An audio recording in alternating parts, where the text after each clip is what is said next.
الحمد لله والصلاة والسلام على رسول الله وعلى آله وأصحابه ومن سار على نهجه واقتدى أثره إلى يوم الدين وبعد. nyuma yo gushimira Allah subhanahu wa ta'ala no gusabira amahoro n'imigisha intumwa Muhammadin sallallahu alayhi wa sallama n'abiwe n'abasangira ngendo be n'abazakomeza kugera ikirenge mu cyabo kuzageza ku munsi w'imperuka. Dusaba Uwiteka Allah subhanahu wa ta'ala ko yadushyira muri abo ngabo. Bavandimwe, dukomeje n'isomo ryacu mu gusobanura igitabo Umdatul Fiqh cya Ibn Qudama al-Maqdisi, aho dukomeje n'isomo ryacu rya 24 ku masengesho y'imigereka, aho umwanditsi rahimahullah nyuma yo kuvuga ku bijyanye n'ibyubamo byo kwibagirwa, twavuze ko ibyo byubamo biterwa n'impamvu cyangwa se inenge yo kwibagirwa cyangwa gushidikanya waba wongeza cyangwa ugabanya byagaragaye mu isengesho. Ibyo ni mu bigabanya umwimerere w'isengesho n'agaciro k'isengesho. Kubw'iyo mpamvu ku mpuhwe z'Uwiteka Allah subhanahu wa ta'ala agashyiraho ibyo byubamo kugira ngo isengesho risubirane ubusugire bwaryo. Umwanditsi rahimahullah nyuma y'aho ngaho yimukiye ku muryango awita ngo babu salati tatawu'i, umuryango w'amasengesho y'ubushake cyangwa se amasengesho y'imigereka. Aya masengesho ya tatawu'u muallif rahimahullah avuga ahangaha ni amasengesho umuntu akora ku bushake, kubera ko ijambo tatawu'u ni ijambo riva ku bushake, bityo bikaba ari bikorwa ku bushake mu kwiyegereza Uwiteka Allah subhanahu wa ta'ala. Nyagasani Allah subhanahu wa ta'ala muri hadith al-Qudusi agaragaza agaciro kayo, aravuga ati wama taqarraba ilayya abdi bi shay'in ahabba ilayya mimma aftaratuhu alayhi, ati nta na rimwe umugaragu wanjye ashobora kunyegereza hakoresheje ibikorwa binkunze cyane kurusha ibyo namutegetse. Aravuga ati wala yazalu abdi yataqarrabu ilayya binawafil hatta uhibbuhu, ati kandi umugaragu wanjye iyo nyuma arangije gukora ibyo namutegetse akomeje kuza kurenzaho imigereka kugeza igihe mukundiye akaba inshuti yanjye magara. Nyagasani akavuga ati fa idha ahbabtuhu, iyo maje noneho kumukunda no kuba inshuti ye magara, mubera amaso arebesha ntarebe usibye halali, nkamubera amatwi yumvisha ntiyumve usibye halali n'ibimufitiye akamaro n'ibitagira ingaruka bimugiraho, nkamubera akaboko afatisha agafata heza, agafata byiza, agafata ibirimo umugisha, nkamubera n'akaguru agendesha akajya heza, agakora ibikorwa byose birimo umugisha kubwo gukundwa n'Uwiteka Allah subhanahu wa ta'ala, by'umwihariko binyuze mu masengesho no mu bikorwa by'imigereka. Imigereka iri mu bikorwa bitandukanye, iri mu bikorwa by'ibisibo, iri mu bikorwa byo kwitanga amaturo, iri mu bikorwa by'amasengesho, iri mu bikorwa by'imitambagiro mitagatifu yaba ari mikuru n'imito. Muri buri ibada zose Nyagasani yagiye ategeka, abamenyi batugaragariza ko Nyagasani Allah subhanahu wa ta'ala yagiye ashyiramo n'imigereka. Ahangaha byaba ari mu gikorwa nyirizina haba harimo iby'ingenzi muri cyo, hakabamo n'iby'imigereka ari byo sunna, yewe no mu gikorwa nyuma y'icyo gikorwa haba hari ibindi bikorwa bisa nkacyo cyangwa se bicyegereye by'imigereka umuntu akora bikarushaho kunoza ibada ze, nk'uko tubona azkar nyuma y'isengesho, nk'uko tubona gutunganya ibikorwa nyuma ya hijja, nk'uko tubona ibikorwa bitandukanye biza bikurikira ibada nka iminsi 6 isibwa nyuma ya Ramadan, cyangwa se ibindi bisibo kuwa mbere no kuwa kane, ayam al-bida n'ibindi byose bitandukanye mu bisibo by'imigereka intumwa y'Imana Muhammadin sallallahu alaihi wasallam yatwigishije. Aha ku masengesho nuko aya masengesho y'imigereka ni amasengesho nk'uko tubibona muri hadithi, aho intumwa y'Imana Muhammadin sallallahu alaihi wasallam ivuga iti awwalu ma yuhasabu bihi al-abdu yawm al-qiyamah as-salat, ati icyo umuntu azabarurirwa cyambere na mbere ku munsi w'imperuka ni amasengesho. Amasengesho niyuzura umugaragu azarokoka, amasengesho natuzura umugaragu azaba yoramye n'ibindi bikorwa bye ntago bizuzura.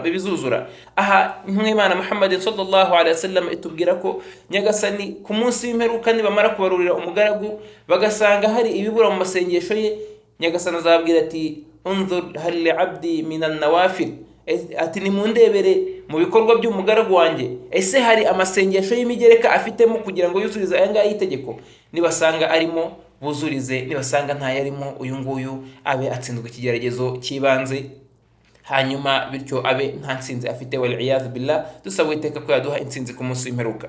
Aya masengesho y'imigereka rero ni amasengesho yiyongera ku masengesho y'itegeko, nk'uko tubibona muri hadith ya Mu'adh ibn Jabal radiyallahu anhu, Imana imwohereza intumwa y'Imana Muhammadin sallallahu alaihi wasallam imwohereza Yaman ko yamubwiye iti fa inhum ata'uka lidhalika, ati nibamara kukwemera no kukumvira kubijyanye no guhamya Imana imwe rukumbi, aravuga ati fa a'limhum anna Allah aftarada alayhim 5 salawatin fi kulli yawmin wa layl, ati uzababwire ko Nyagasani yabategetse amasengesho 5 ku manywa nijoro, ari ryo salatu dhuhur wal asr wal maghrib wal isha wal fajr.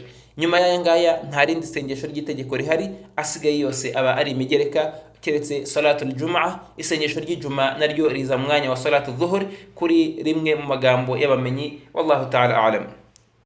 Umwanditsi rahimahullah aravuga ati wa hiya ala 5 adrab, ati ayo masengesho ari mu byiciro bitanu, ari byo agiye kutubwira ahangaha. Aravuga ati ahaduha, icyambere muri ibyo byiciro bitanu, sunanur rawatib, ati ni amasengesho y'imigereka. Asunanur rawatiba, amasengesho y'imigereka yiyongera yitwa rawatibu kubera ko aza akurikiranye n'amasengesho y'itegeko. Yaba araza mbere ya masengesho y'itegeko nkuko tubibona mbere ya salatu dhuhur na rimwe kuri salatu al-asr, cyangwa se akaza ari inyuma nkuko tubibona kuri salatu dhuhur, kuri salatu al-maghrib na salatu al-isha. Aya masengesho yitwa rawatibu kubera ko aza ari inkurikirane, akaza akurikiranye cyangwa se abanziriza amasengesho y'itegeko. Aya ngaya niyo masengesho ya rawatib. Iyo bavuze ngo sunanur rawatiba, aya ngaya niyo abagambiriwe. Umwanditsi rahimahullah aravuga ati wa hiya allati qala ibn Umar 10 rak'atin hafidhtuhunna min rasulillahi sallallahu alayhi wasallam, ati aya niyo agaragara muri hadithi ya Ibn Umar radiyallahu anhuma, Imana imwishimire we na se, ko yavuze ngo nafashe nzirikana kuva ku ntumwa Imana Muhammad sallallahu alayhi wasallam raka 10 ngomba gusenga z'imigereka zitari muri za raka z'itegeko twategetswe n'Uwiteka Allah subhanahu wa ta'ala. Aravuga rahimahullah ati rak'atani qabla al-dhuhr wa rak'atani ba'daha, ati ni raka 2 mbere ya dhuhuri na raka 2 nyuma ya dhuhuri. Aha Ibn Umar radiyallahu anhuma aragaragaza kuri za zindi zo yabonye ku ntumwa Imana Muhammad sallallahu alayhi wasallam, no mu zindi riwaya kuva ku basahaba b'intumwa Imana Muhammad sallallahu alayhi wasallam nka Maimuna radiyallahu anha, agaragaza ko intumwa Imana Muhammad sallallahu alayhi wasallam aya masengesho y'imigereka yasenze, no mu zindi hadithi zitandukanye. Ariko izindi zikagaragaza raka 4 mbere ya dhuhuri na raka 2 nyuma ya dhuhuri, cyangwa se ikinyuranyo, cyangwa se raka 4 mbere na raka 4 nyuma. Bityo ahangaha abamenyi bakavuga bati ibyiza kandi byuzuye bikwiye kurushaho nuko umuntu asenga raka 4 mbere ya dhuhuri na raka 4 nyuma ya dhuhuri, kubera ko byose biri mu ahadith sahih kuva ku ntumwa y'Imana Muhammad sallallahu alayhi wasallam, bigaragara ko intumwa y'Imana yazisengaga izo raka 4 mbere ya dhuhuri na nyuma ya dhuhuri. Hanyuma umwanditsi akavuga ati wa rak'atani al-maghribi fi baiti, aravuga ati namaraka 2 inyuma ya salatul maghribi, aya maraka akayasenga mu rugo iwe. Muri hadithi ya Aisha radiyallahu anha ko intumwa y'Imana Muhammad sallallahu alayhi wasallam yasengaga mu rugo nyuma ya salatul maghribi raka 2. Ahangaha abamenyi rahimahumullah bakagaragaza ko iyo umuntu afite isomo nyuma ya salatul maghrib mu masomo y'idini, muri majalis al-ilm n'ibindi, bihabwa imbere umwanya kurusha sunan rawatib, nk'ibyicaro by'ubumenyi cyangwa se ibintu nk'inama zo gushyira hamwe no kunga ubuvandimwe no kunoza ubuzima hagati y'abemeramana. Izi ngizi abasahaba n'abamenyi bagaragaza ko zifite agaciro kurusha izo sunan rawatib.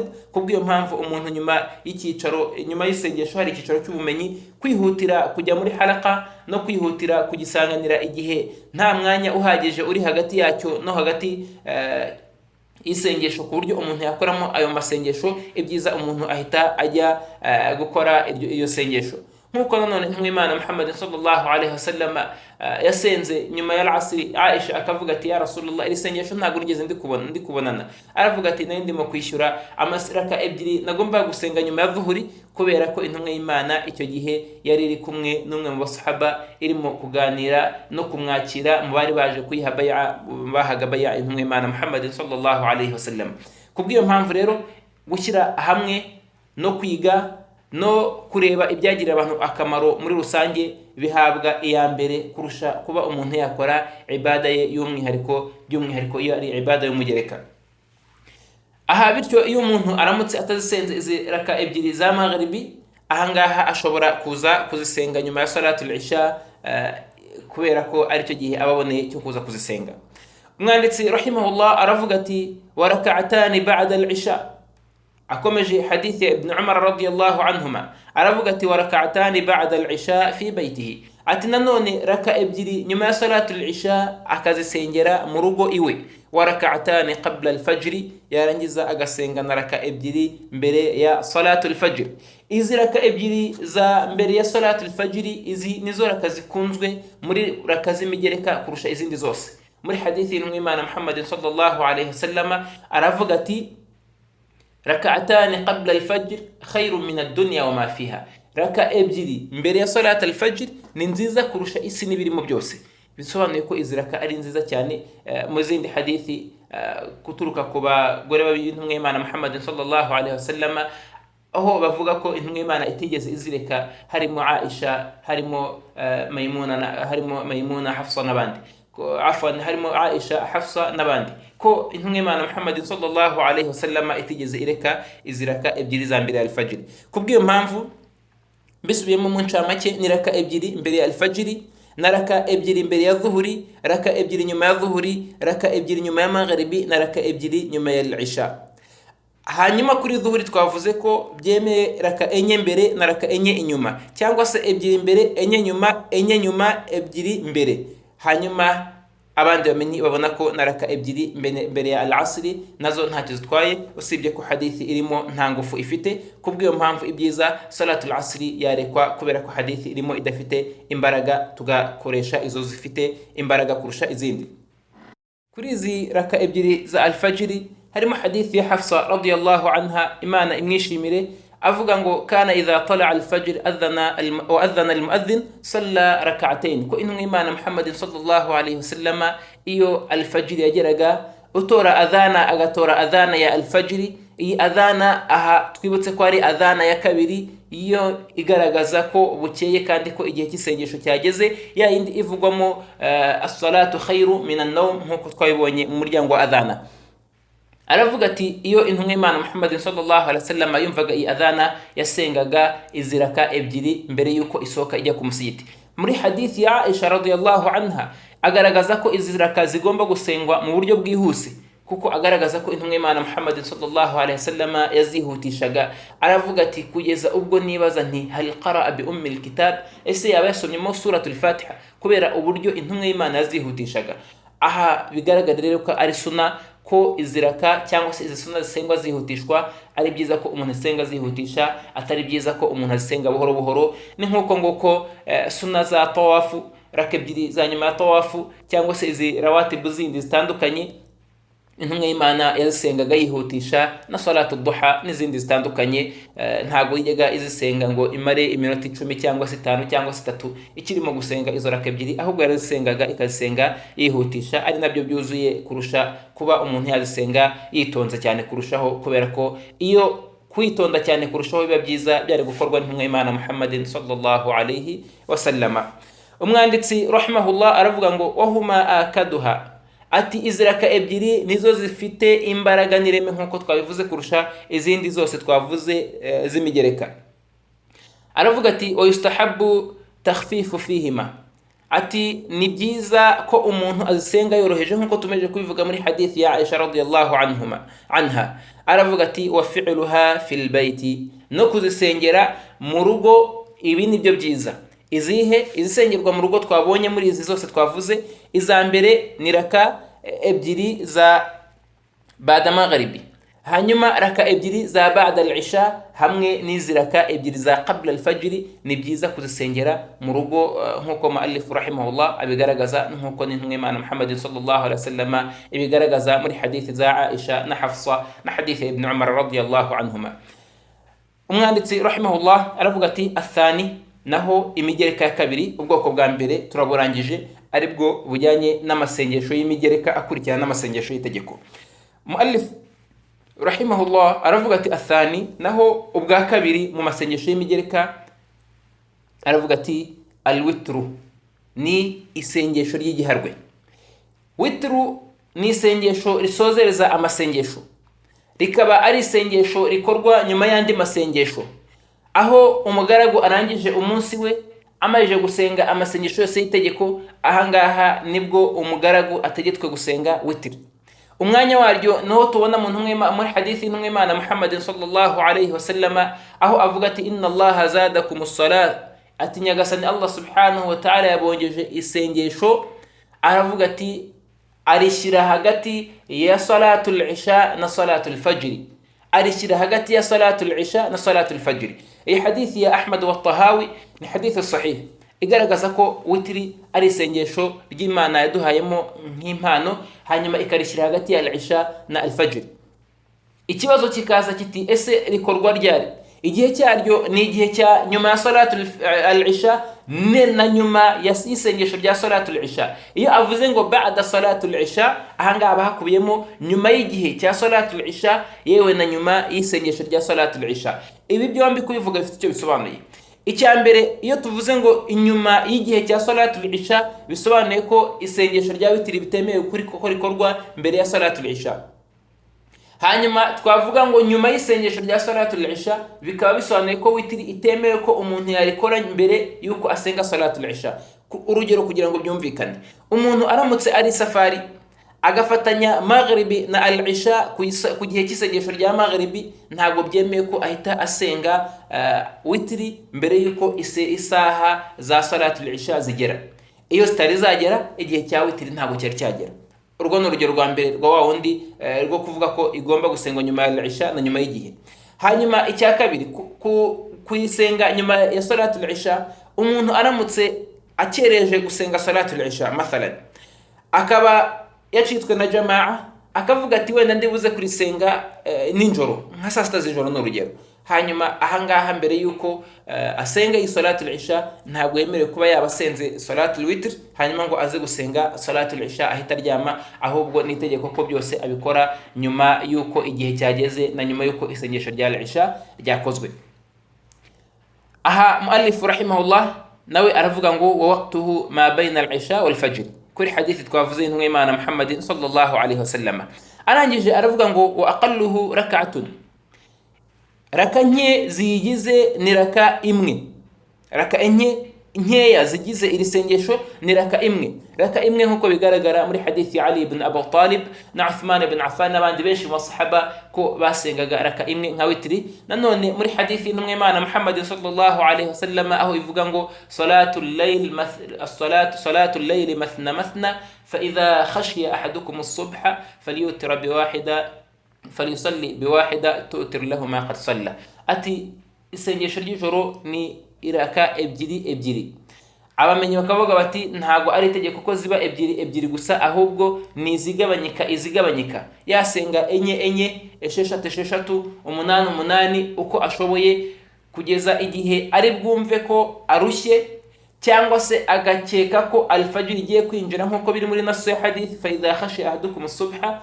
Umwe muri mwe natekereza ko al-fajr igiye kumwinjirana cyangwa se bugiye kumukeraho, asengera ka imwe igira igiharwe ibyo yasenze cyangwa se isozereza izo yasenze. No muri hadithi ya Aisha radhiyallahu anha ko Imana Muhammad sallallahu alaihi wasallam yasengaga ibihagararo bya nijoro, igasenga raka enye, aravuga ati ntubaze ubwiza bwazo yewe n'uburebure bwazo, ubwiza buhebuje n'uburebure buhebuje muri izo raka enye. Atakongera agasenga izindi enye, ntubaze ubwiza bwazo n'uburebure bwazo kuko bihebuje. Yarangiza agasenga raka eshatu akora witri mbere yuko asoza amasengesho ye.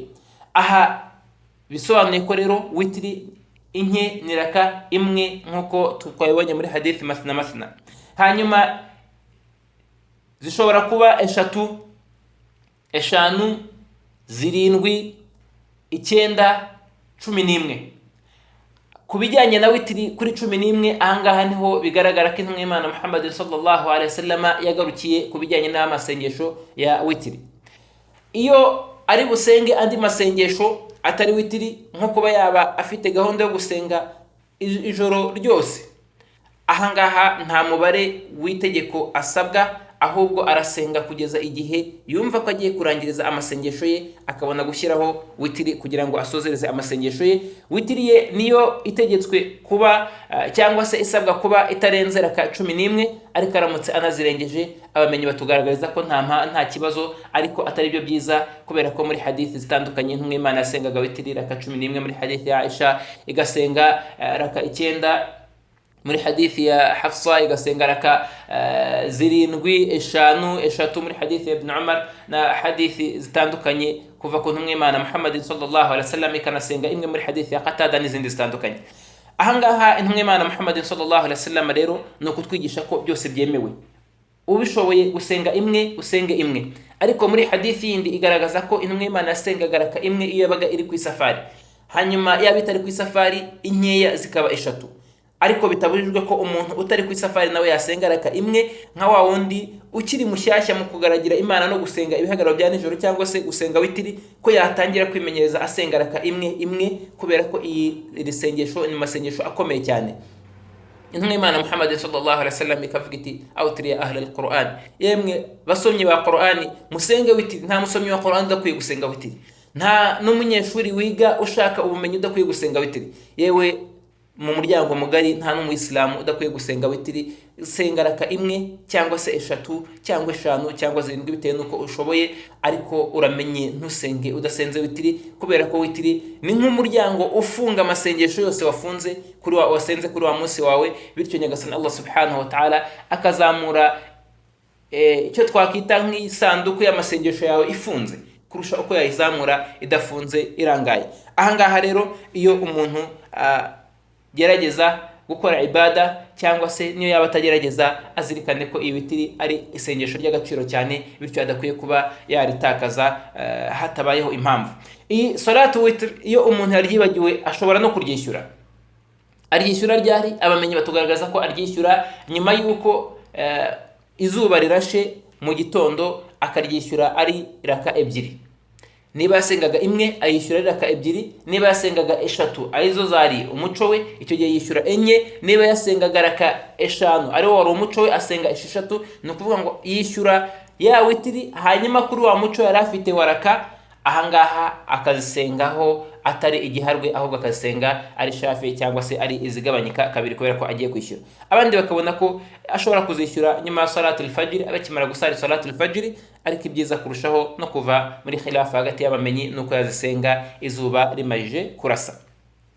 Umwanditsi rahimahullah aravuga ngo aktharuhu 11 raka, naho inyinshi ni 11, nkuko twabivuze muri hadithi ya Aisha, aho avuga ati intumwa y'Imana Muhammad sallallahu alaihi wasallam, hadithi ya Bukhari, ko intumwa y'Imana itigeze irenza raka 11, haba ari muri Ramadani na nyuma ya Ramadani, ku isengesho rya witiri cyangwa se mu masengesho ya nijoro.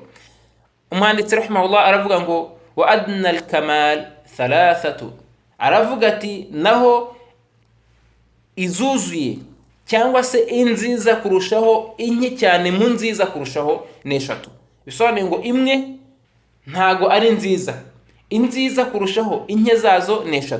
Ariko nkuko twabivuze aha, kuri wa wundi utari ku rugendo ni 3, kuri ku rugendo ni 1, no kuri wa wundi utari ku rugendo nawe ashobora gusenga 1, kubera ko ntaho tubona ko abamenyi batigeze bemera ko bahakana ko umuntu yasenga salatul witr iraka 1, cyangwa se n'uwayisenga ntago byeze bigaragara ko ari bid'a. Nubwo bamwe bamenyi bagaragaza ko nta sengesho rya raka 1 muri Islam, ariko iryo jambo nta gaciro rifite, kubera ko raka 1 muri Islam irimo kuri hadithi twavuze salatul layl mathna.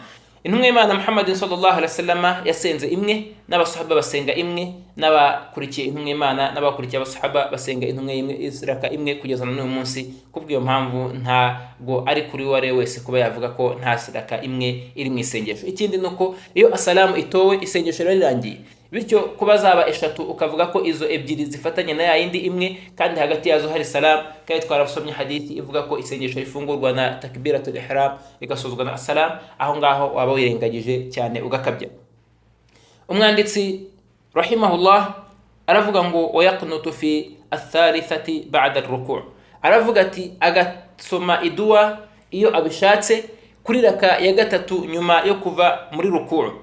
raka ya gatatu nyuma yo kuva muri ruku', iyo abishatse niho asomera idua. Abamenyi bakagaragaza ko atari itegeko ko isomerwa ahangaha, umuntu ashobora kuyisomera n'ahandi ariho hose, ashobora kuyisomera kuri al-fajr cyangwa se akayisomera kuri sajda, cyangwa se akayisomera n'ahandi hose yashaka gusomera idua ye, nko kuva kuri ruku' bitari kuri raka ya nyuma, cyangwa se kuri mbere yo gutora salam. Ariko yibaye qunut ni ubusabe busabwa, ariko qunut igira umwihariko wo kuba ari ubusabe bugasabwa n'umuyobozi w'isengesho cyangwa se umuyobozi w'abayisilamu, akabusaba kubw'ikibazo n'icyorezo cyugarije abayisilamu. Ariko ikibazo cy'umuntu ku giti cye cyangwa se marangamutima cyangwa se icyo umuntu yifuza ku giti cye, ntago iki ngiki cyitwa qunut, ahubwo qunut iba ari ibibazo rusange byugarije abayisilamu cyangwa se icyago abayisilamu baguyemo, bityo umuyobozi agasoma iyo dua, agategeka n'abandi bayimamu bose ko bayisoma kugira ngo Nyagasani abakurireho icyo cyago n'ayo marorerwa yagwiririye abayisilamu cyangwa se yagwiririye abantu muri rusange. Umwanditsi rahimahullah aravuga ati athalith, icya gatatu cyangwa se uburyo bwa gatatu n'amasengesho ya gatatu y'imigereka, aravuga ngo atatawu'ul mutlaq, ati ni ya masengesho y'umugereka afunguye adafite imbibi, umuntu asenga igihe ashakiye naho ashakiye. Gusa agomba kwita kuba igihe agiye gusengeramo atari mu bihe byazirijwe ko umuntu abisengamo, muri bya bihe twabonye bitemewe ko umuntu asengamo isengesho ry'umugereka. Aribyo twabonye ko ari ibihe icya mbere ari igihe cya nyuma ya al-fajr kugeza izuba rirashe, hanyuma tubona ko ari igihe izuba ririmo kurenga muri kimwe cya kabiri mu cyeragati cy'ikirere, hanyuma tunabona ko ari nyuma ya salatul asri kugeza igihe izuba rirengeye, ko aya masaha n'ibi bihe umuntu atemerewe kugira amasengesho y'imigereka akoramo. Kubw'iyo mpamvu iyo umuntu ari mu kindi gihe cyangwa se akaba afite ikibazo cyari cyo cyose afite, intumwa y'Imana Muhammad sallallahu alaihi wasallam muri hadithi garagaza ko Aisha radhiyallahu anha avuga ko iyo intumwa y'Imana Muhammad sallallahu alaihi wasallam yabangamirwaga n'ikintu yirukankiraga igahungira mu isengesho. Aha ntago byabaga bijyanye n'igihe cyangwa se n'isengesho runaka ry'umwihariko. Ugize ikibazo ushaka kubwira Imana, irukankira ku isengesho utawaze, usengera ka ebyiri, hanyuma uhamagare Uwiteka usumba byose, arakumva. Ufite icyo ushimye ushaka gushimiramo Imana, tawaza ujye ku musari usengera kabyiri ushimire Uwiteka Allah subhanahu wa ta'ala. Ugize icyo ukenera cyangwa se uricaye gusa urumva utuje, jya ku musari ushimire Imana, usengera ka ebyiri, usengera kenye, usengera ka 10, 20, 100, 200, 300, bijyanye nuko ushoboye n'ubushobozi bwawe. Iziraka n'aya masengesho nibyo bita ngo ni nawafil maftuha, ni nawafila ziri maftuha, ni amasengesho y'imigereka afunguye umuntu akora igihe cyose ashakiye, arizo umwanditsi rahimahullah yise ngo ni mutlaqa. Kubera ko yazise mutlaqa ko zifunguye, kubera ko zitagenwe ahantu runaka, nkuko tuvuga wenda salatu duha, irasengesho rikorwa mu gitondo, apana atari mu gitondo nyagitondo, ahubwo ari mu gitondo nyuma yuko izuba rimeje kurasa nko masaha ya 2, 3.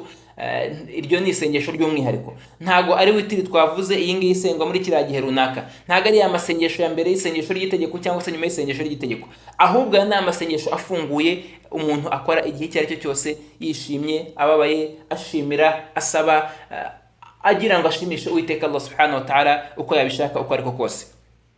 Umwanditsi rahimahullah aravuga ati watatawu'u al-layl afdal min an-nahar, ati naho amasengesho akozwe n'injoro, muri aya masengesho ay'ijoro niyo meza kurusha ayo kumanywa, nkuko tubona muri hadithi y'Imana Muhammad sallallahu alaihi wasallam ivuga iti wasallu bil-layli wan-nasu niyam tadkhuluna al-jannata bis-salam, mujye musenga nijoro abantu baryamye, muzinjira mu ijoro mu mahoro no mu mutekano. Amasengesho ya nijoro niyo masengesho akunzwe n'Imana kurusha andi yose, nkuko muri ibada z'amanywa gusiba no kwiyiriza ari byo bikunzwe kurusha ibindi, ni nkako no na nijoro igikunzwe kurusha ibindi muri ibada ari amasengesho y'umugaragu w'Imana asenga, nkuko tubinye muri hadithi ngo munasenge nijoro abantu baryamye, Nyagasani azabaha ijuru mu mahoro n'umutekano, kandi ntimuzigera muhura n'ingorane izarizo zose. Umwanditsi akomeza avuga ati والنصف الأخير أفضل من الأول. aravuga ati naho igice cya nyuma cy'ijoro nicyo cyiza kurusha icyambere. Ijoro bamwe mu bamenyi barigabanyamo ibice bitatu, abandi bakarigabanyamo ibice bitandatu. Kuba rigabanyamo ibice bitatu ari nabyo byiza, kuko ari nabyo bigaragara muri Qur'ani, aho nyagasani Allah subhanahu wa ta'ala avuga ati inna rabbaka ya'lam annaka taqumu adna min thuluthay al-layli wa nisfahu wa thuluthahu wa ta'ifatu min alladhina ma'ak. Fa nyagasani avuga ahangaha bibiri bya gatatu, avuga na kimwe cya kabiri, avuga na kimwe cya gatatu cy'ijoro. Ahangaha rero kurigabanyamo kimwe cya gatatu nibyo byiza. Kimwe cya gatatu babibara gute?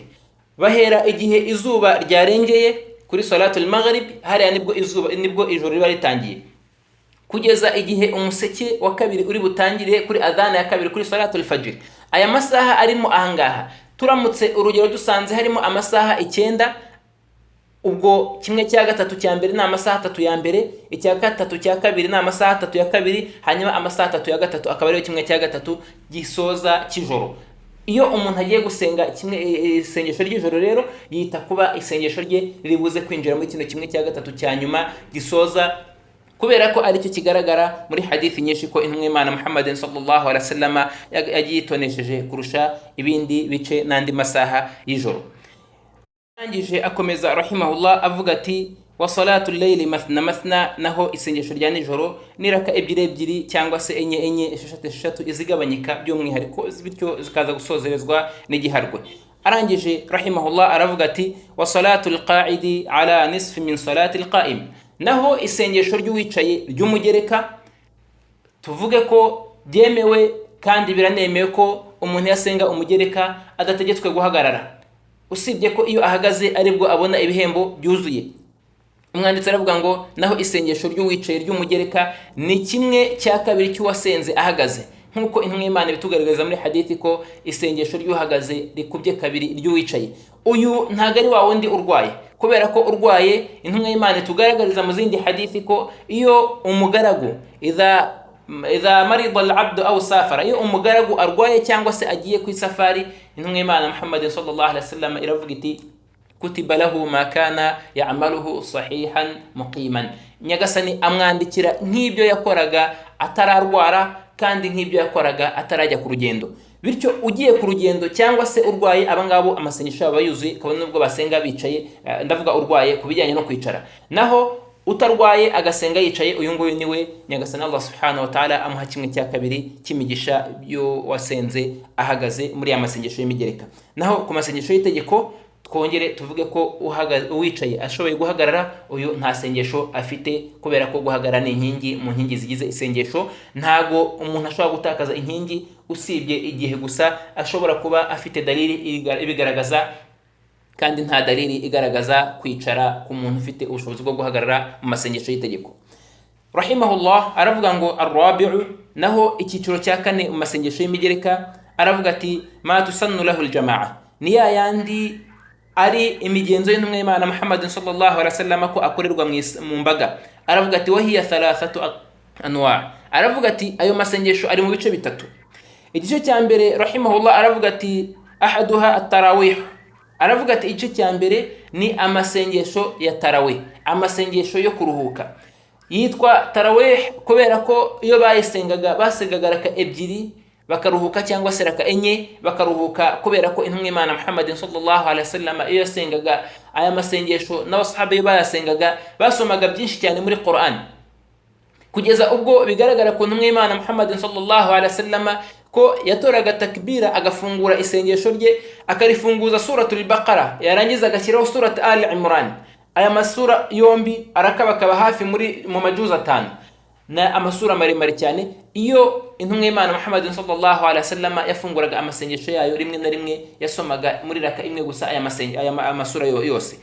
Bityo iyo harangiraga raka ebyiri yaricaraga ikaruhuka. Ahangaha bahita iri sengesho ryitwa cyangwa se rimenyerwa ku isengesho rya tarawih, kubera biriya byicaro byo kuruhuka bya nyuma raka ebyiri cyangwa se bya nyuma ya raka enye, kugira ngo abantu bongere kugarura morali n'imbaraga zo kugira ngo bakomeze gusenga. Tarawih ni isengesho ry'umugereka mu masengesho y'intumwa y'Imana Muhammad sallallahu alaihi wasallam. Bitandukanye na bamwe mu njiji batasobanukiwe cyangwa ngo bamenye na gato mu mabwiriza no mu mahame y'idini ya Islam, bumva ko hari isengesho rya bid'a ryitwa tarawih. Bakabona ko tarawih atari isengesho mu masengesho twasigiwe n'intumwa y'Imana Muhammad sallallahu alaihi wasallam. Ntabwo basomye hadithi ngo bazisobanukirwe, ntibasomye Qur'ani ngo bayisobanukirwe, nta nubwo bicaye imbere y'abamenyi kugira ngo bamenye idini yabo, bityo bafashe ya mbere mu kuvuga mu idini nta bumenyi, barayoba, barangije abayobya n'ababakurikiye. Tarawih ni itegeko mu mategeko cyangwa se n'umugenzo mu migenzo y'idini ya Islam, aho tubibona muri hadithi ya Muslim, hadithi ya Aisha radiyallahu anha, aho avuga ati intumwa y'Imana Muhammad sallallahu alaihi wasallam rimwe muri Ramadan yasenze isengesho abantu baza basengana nayo mu isengesho ryayo. Haku umunsi wakurikiyeho irongera risenga, abantu bongera gusengana nayo muri iryo sengesho. Intumwa y'Imana no kuvuga ngo kugeza aho ibikoze kabiri, kandi ibikoze kabiri iri kumwe n'abasahaba. Aravuga ati falamma kana min alqabila, aha wakiriye hadithi ntago yibuka niba intumwa y'Imana yarasenze gatatu n'abasahaba cyangwa se yarasenze kabiri. Aravuga ati falamma kana min alqabila, Aisha aravuga ati ubwo byari ku munsi wakurikiye iyo minsi ibiri cyangwa se itatu, abantu barabwiranye muri Madina yose, umusigiti uruzura. Intumwa y'Imana irangije ntiyasohoka ngo ibasengeshe, iguma mu rugo. Bukeye isohoka kuri al-fajiri, baraye umusigiti kugeza mu gitondo, isohoka kuri al-fajiri, irababwira iti qad ra'aytu ma sana'tum, irababwira iti nabonye ibyo mwakoze. Ibivuga mu mvugo yo kwishima no kunezerwa no gushima no gushimagiza ababikoze. Iti nabonye ibyo mwakoze. Aravuga ati amma inni lam yamna'ni al-khuruj ilaykum illa anni khashitu an tufrada alaykum wa mastata'tum. Ati nge icyambujije gusohokana namwe nuko natinye ko nshobora gukomeza gusengana namwe, Nyagasana akabigira itegeko kuri twebwe, hanyuma mwebwe ntimuzabishobore muri ummati Muhammadin sallallahu alaihi wasallam. Muvandimwe, tekereza iyo sengesho ry'itarawe riza kuba itegeko, ese ni bangahe bari kurishobora? Umuntu atangira umunsi wa mbere wa Ramadan afite imbaraga akarisenga, uwa kabiri uwa gatatu, babandi bafite imani nkeya ku munsi wa kabiri uwa gatatu batangira kubura. Umusigiti wari wuzuye ku munsi wa gatanu utangira kugera ku muryango. Umusigiti ukaza kugeza ubwo bijya kugera ku masengesho cyangwa se ku isengesho rya 23, 24, 25, hasigaye iswafi imwe cyangwa se ebyiri cyangwa se abantu mbarwa mu musigiti ukurikije n'abari barimo mu ntangiriro. Intumwa y'Imana iti rero naretse ngiye gusengana namwe kubera gutinya ko ryaba itegeko. Ariko yarisenze rimwe, irisengesha rimwe, irisenga kabiri, irisengesha kabiri, hanyuma ubwa gatatu cyangwa se ubwa kane nibwo yanze gusohoka kubera ko abantu bamaze kukusanya no kuba benshi, bityo batazabigira itegeko, bakumva ko atari itegeko. Uyu munsi umuntu yaba atarisenze, abantu bakaba bakeka ko yabaye umuhakanyi cyangwa se yangije icyo ategetswe gukora mu idini ya Islam. Ibyo ni impuhwe z'Uislamu, ni impuhwe z'Umwimana Muhammad sallallahu alaihi wasallam kuri ummaye. Ariko salatu tarawih ni umugenzo mu migenzo y'Uislamu. Abasahaba intumwa y'Imana yarayisenze, irarisengesha, abasahaba nyuma yawe bararisenga, baranarisengesha. Umar ibn al-Khattab radiyallahu anhu aje arishyira mu mbaga, arisubiza kuri asli yaryo, ku nkomoko yaryo, kuko inkomoko yaryo ryari mu mbaga, hanyuma imbaga itakara kubera gutinya ko intumwa y'Imana yatinyaga ko Nyagasani yagira itegeko nyuma yo kwitaba Imana ku intumwa y'Imana Muhammadin sallallahu alaihi wasallam, nta rindi tegeko ryagombaga kuza. Niyo mpamvu Umar ibn al-Khattab yarisubije mu mwanya waryo w'itegeko kandi w'imbaga. Nanone ntago byitwa bid'a kurisengera mu mbaga, kubera ko Umar ari warugaruye mu mbaga agahuriza abantu nyuma ya Zaid ibn Thabit, kubera ko dutegetswe kugendera ku migenzo y'intumwa y'Imana Muhammadin sallallahu alaihi wasallam n'imigenzo y'abakhalifa bane bakurikiye intumwa y'Imana Muhammadin sallallahu alaihi wasallam muri hadithi sahihi kuva muri Bukhari na Muslim. Kubw'iyo mpamvu icyo twazaniwe na Abu Bakar radiyallahu anhu, na Umar radiyallahu anhu, na Uthman radiyallahu anhu, na Ali radiyallahu anhu, ibyo ngibyo ni sunna muri sunna zisabwa ko ummati Muhammadin sallallahu alaihi wasallam bazikurikiza kandi bakazifatisha amabwene, bakanazikomeraho ntizizabacika, kubera ko bari mu bagomba gukurikirwa kandi no gukurikizwa muri ibada no muri gahunda zose zitandukanye. Umwanditsi rahimahullah aravuga ngo wahiya 20 rak'atan ba'da al-isha fi Ramadan. Aravuga ati salatu tarawih ni amaraka 20 nyuma ya salatul isha mu gihe cy'ukwezi kwa Ramadan. Aya maraka 20 yagendeye ku maraka ya Umar ibn al-Khattab yashyizeho basengaga muri icyo gihe, ariko ntago ari itegeko ko abantu basenga amaraka 20. Nta nubwo hari itegeko ryo gusenga amaraka runaka, ahubwo itegeko cyangwa se umugenzo ni ugusenga ayo masengesho ya nyuma ya isha, abe 20, abe 18, abe 12, abe 8, aya ariyo yose biremewe. Naho ugarutse ku meza kurushaho no kurusha ayandi ni amaraka 11, nkuko tubibona muri hadithi ya Aisha twavuze ko intumwa y'Imana Muhammad sallallahu alaihi wasallam, hadithi iri muri Bukhari, ko intumwa y'Imana itigeze irenza cyangwa se itajyaga irenza amaraka 11 muri Ramadani cyangwa se hanze ya Ramadani. Ibyo ntibisobanuye ko intumwa y'Imana itayarenzaga, ahubwo bamenye barakubwira ngo Aisha hadathat bima alima wa sami'a wa ra'at. Aisha yavuze bima sami'at wa ra'at wa hafizat, yavuze ibyo yamenye n'ibyo yabonye n'ibyo yahifaje, ariko ntago bibujije ko intumwa y'Imana itakoze ibindi. Aisha radiyallahu anha yari umwe mu badamu b'intumwa y'Imana Muhammad sallallahu alaihi wasallam 9 cyangwa se 11. Hari ibyakorewe mu rugo rwe, hari n'ibyakorewe mu ngo z'abandi badamu. Ntago Aisha kuba ibyo ngibyo ataribonye ntago bisobanuye ko bitari bihari. Ni nkuko Umar ibn al-Khattab radiyallahu anhu, intumwa y'Imana arinze yitaba Imana, Umar ataramenya ko gukomanga biri muri sunna z'intumwa y'Imana Muhammad sallallahu alaihi wasallam 3, hanyuma akaza kubimenyeshwa. Ni nkuko nguko muri mirathi za Jadd n'ibindi bitandukanye, nta numwe umenya byose, buri muntu avuga ibyo azi. Nkuko none tubona muri hadithi ya Ibn Umar radiyallahu anhu, kuri hadithi ibijyanye no kwivura na ruqya n'ibindi bitandukanye. Aha ngaha rero intumwa y'Imana muri hadithi zindi yasenze raka 15 muri hadithi ya Ibn Abbas radiyallahu anhu, ubwo intumwa y'Imana, ubwo Ibn Abbas ari kwa Maimuna khariwe cyangwa se nyina wabo Maimuna, yari umudamu w'intumwa y'Imana Muhammad sallallahu alaihi wasallam, abona intumwa y'Imana isenga raka 15. No mu zindi hadithi zitandukanye, hadithi za Hafsa radiyallahu anha, ko intumwa y'Imana Muhammad sallallahu alaihi wasallam yasenze raka zirenze 11 mu ijoro. Bityo rero umubare aha ntago ari itegeko, umuntu asenga umubare wose ashatse, ariko akazirikana ko asozereza kuri witiri. Ikindi nuko ari byiza ko umuntu agira umubare asenga, ariko ntawugire itegeko ngo abe yakemanga abatawusenga, cyangwa se aba yakumva ko atagabanyaho cyangwa ngo yongereho biramutse bibaye ngombwa.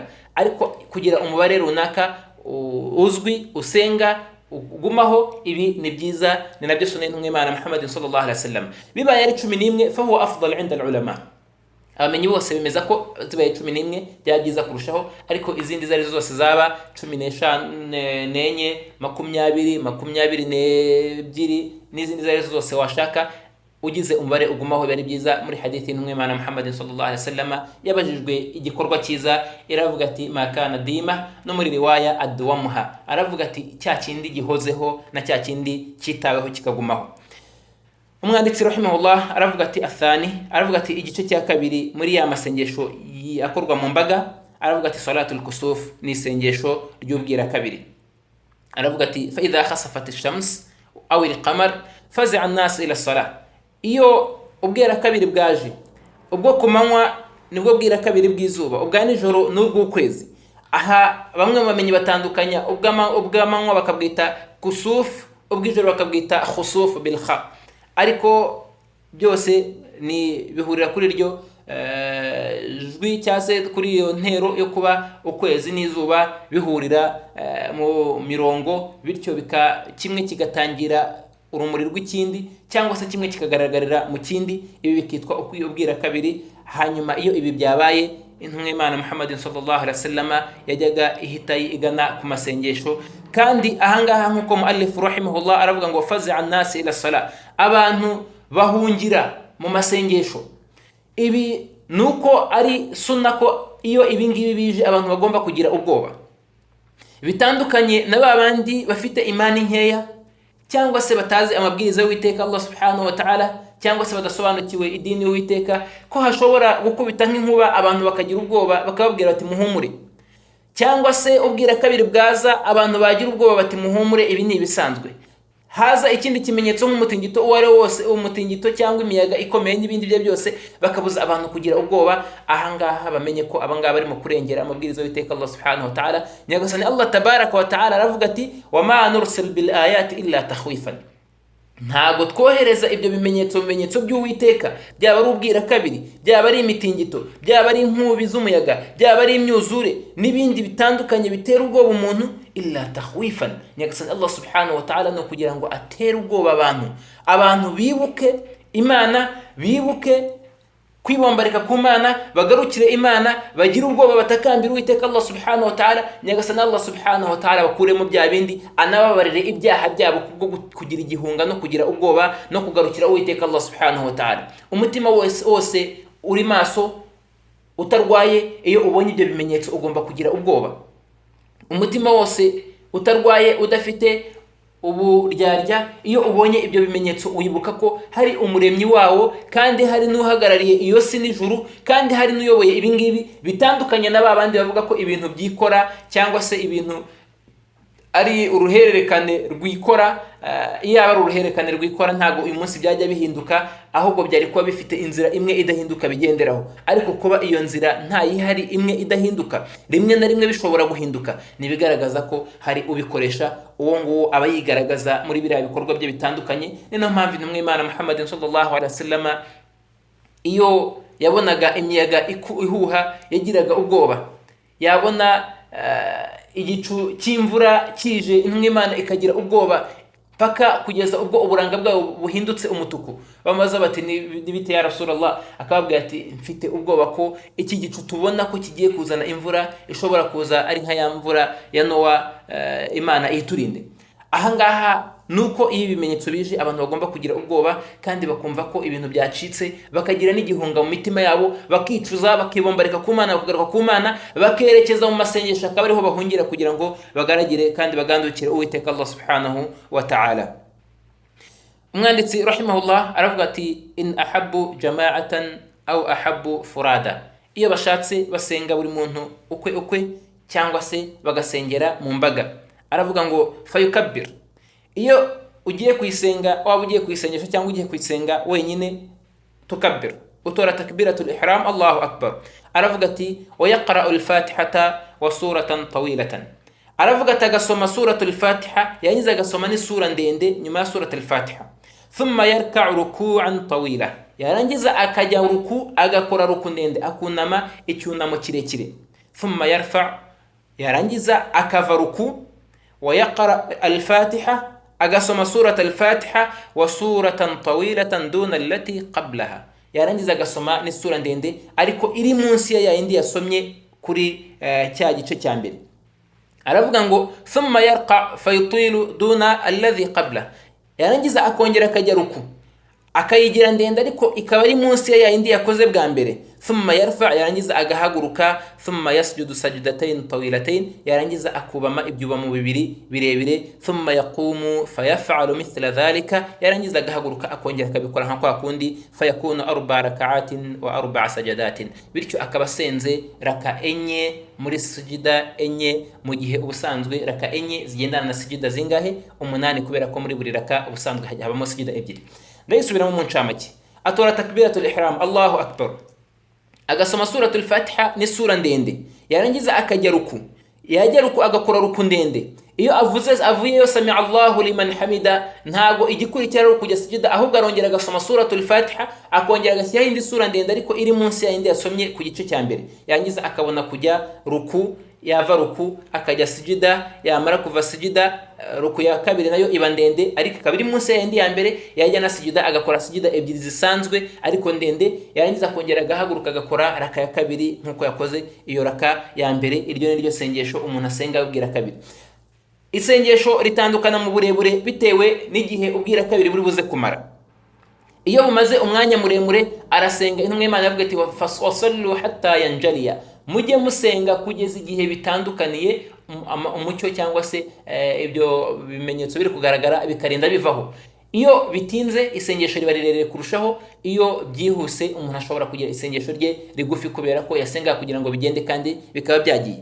Icya kabiri twavuga ahangaha nuko iyo ibi bintu bimenyekanye ko bizaba, Icyambere nuko ntago ari mu bumenyi bw'ibanga kubera ku buryo abantu batabimenya, ahubwo ni ubumenyi bw'ikirere abantu bashobora kumenya igihe bizabera, ariko ibyo ntago bikuraho ko bishobora kuba ari igihano cy'Uwiteka Allah subhanahu wa ta'ala, kubera ko n'imyuzure abantu bashobora kwipima bakamenya igihe izabera, n'imitingito abantu bashobora kwipima bakamenya igihe izabera, ariko ibyo ntibikureho ko gishobora kuba cyaba ari igihano cyangwa se aba ari igihano cy'Uwiteka Allah subhanahu wa ta'ala no kugarura abantu ku murongo.